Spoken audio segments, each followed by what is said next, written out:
परत एक टीईटीचा पेपर फुटलाय, काय प्रतिक्रिया?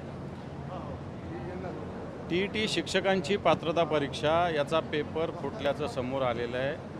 माझ्या माहितीप्रमाणे उद्या याची परीक्षा होती आहे, अजून पुढे ढकलली मला माहिती नाही, ढकलतील. परंतु या सरकारला साधा टीईटीचा पेपर सांभाळता येत नाही. नीटचं सगळं केंद्र महाराष्ट्रामध्ये आहे. हे सरकार गुड गव्हर्नन्सच्या गोष्टी करतं, हे सरकार झिरो टॉलरन्सच्या गोष्टी करतं.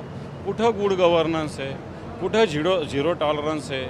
एवढ्या नीटच्या लोकांना जेलमध्ये टाकलं तरी टीईटीचा पेपर फुटतो. याचाच अर्थ सरकारचा कुठंतरी पेपर फुटीमध्ये सहभाग आहे. जे शिक्षक भावी पिढी घडवणार आहे त्याच शिक्षकांची पात्रता परीक्षेचा पेपर फुटतो. याचा अर्थ आपण कुठे चाललो हे बघण्याची आवश्यकता आहे. कुमकुवत सरकार आहे, भ्रष्टाचारी सरकार आहे आणि म्हणून या सगळ्या गोष्टी होतात. नीट पेपर पण फुटला होता याच्या आधी. याच्यात जर असं बघितलं तर आता जर टीईटी फुटला तर आता शिक्षक आणि विद्यार्थी याच्यात अजूनही त्या शिक्षणाचा परिणाम होणार आहे शिक्षणावर 100% होणार आहे. कारण टीईटीची परीक्षा जी होती आहे शिक्षकांसाठी होत असताना नीट वेगळा विषय, टीईटी वेगळा विषय. नीट राष्ट्रीय स्तरावरची परीक्षा होती, टीईटी आपल्या राज्य स्तरावरची परीक्षा आहे. शिक्षकांसाठीची परीक्षा आहे. जे शिक्षक नोकरीला सुद्धा आहेत त्यांच्यासाठीच ही परीक्षा आहे बऱ्याच जणांसाठी. परंतु अशा परीक्षेचा पेपरसुद्धा सरकार सुरक्षित ठेवू शकत नाही. फार मोठी काही ही तर नाही, अतिशय कमी विद्यार्थी याला, विद्यार्थी म्हणजे शिक्षक आहे कमी. असं असताना ही छोटीशी परीक्षासुद्धा सरकार मॅनेज करू शकत नाही. याचाच अर्थ आहे सरकार भगवान भरोसे चालू आहे, एवढंच म्हणता येईल. परीक्षा देणारा आणि पास होऊन त्याचं शिकवणारा दोघांचं आयुष्य अंधारात.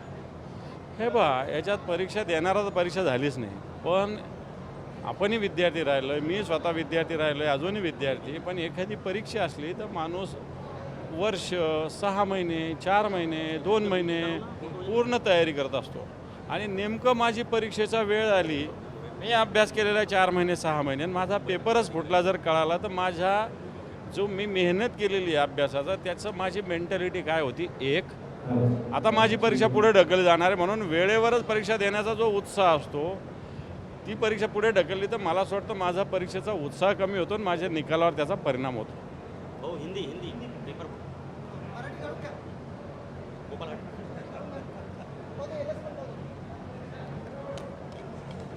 हिंदी गरज आहे का?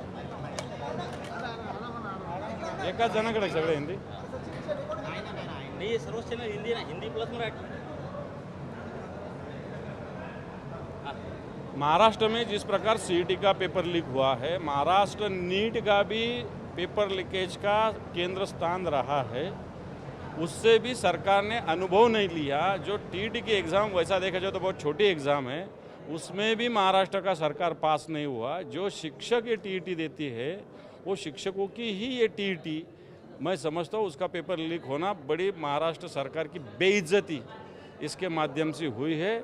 इसलिए ये जो सरकार है इसमें दम नहीं, ताकत नहीं, सादा पेपर टीईटी का संभाल नहीं सकते. ऐसा सरकार महाराष्ट्र में भारतीय जनता पार्टी का है. इसका हमें खेद है. साहेब, मराठीत एकदा 2 मिनिटं. हे अधिवेशनात तुम्ही प्रश्न मांडून याचा म्हणजे राजीनामा मागण्याची मागणी बिल्कुल हे अधिवेशनात हा प्रश्न उपस्थित होईल. आज शनिवार आहे, सोमवारी अधिवेशन असेल. या अधिवेशनात हा प्रश्न बिलकुल आम्ही उपस्थित करू, सरकारला याचा जवाब मागू.